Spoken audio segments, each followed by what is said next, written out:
Today we are going to start with a new chapter, that is private, public and global enterprises. What are the learning objectives? First, we need to understand the concept of public sector, private sector enterprises. Then we need to understand the forms of public sector enterprises, that is departmental undertaking, statutory corporation and government company. Along that, for each one of them, we need to understand the features, merits and limitations. After this, we shall learn about the multinational company, features of multinational company, the joint venture and the concept of public-private partnership. Now let's move to the first topic, that is private sector enterprises.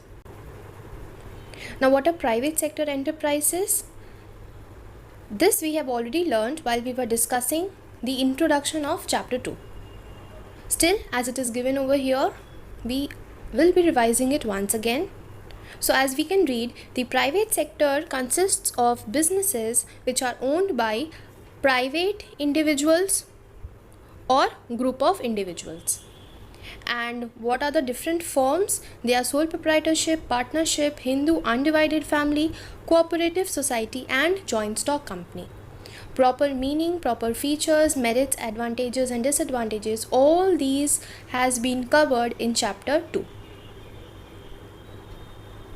Now while we were discussing chapter 2, we also learned about the public sector enterprises, but then it was just a definition. What is the definition? The public sector consists of various organizations owned and managed by central, state or both government. The government participates in the economic activity of the country through these enterprises. So this basic idea we have. Now basically this chapter is totally learning about the public sector enterprises. Like chapter 2, we had all in all about the private sector enterprises. Similarly, chapter 3 is all in all about the public sector enterprises and the global enterprises. Understood? Now to make it a little better, let's come to the features of public sector enterprises.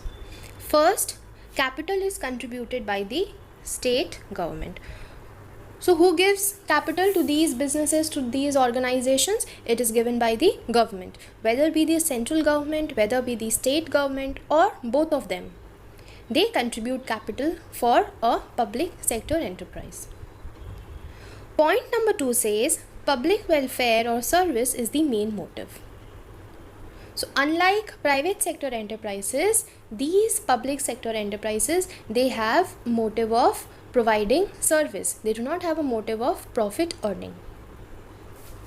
Point number 3 says management and control are in the hands of the government. Now that is very obvious. As it is owned, managed and controlled by the government, so the management and control has to be in the hands of the government. No doubt in that. And the last point says it is accountable to the public. Now what does accountable to public means? Whatever work they do, it has to be disclosed to the public, as because first point, it is in the interest of the public. Secondly, major part of the revenues of these public sector enterprises, they are in the form of taxes that they collect from the public. And that is the reason they are accountable or they are answerable to the public. Clear? So these were the overall features of a public sector enterprise. Now while reading the learning objectives, we understood the different forms of public sector enterprise. The public sector enterprises can be divided into 3 categories. What are the 3 categories?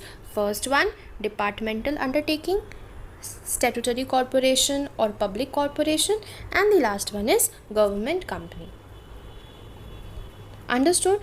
So what is public sector enterprises? Public sector enterprises are owned, managed and controlled by the government. it is totally controlled by the government, having service motive, and mainly it is accountable to the public.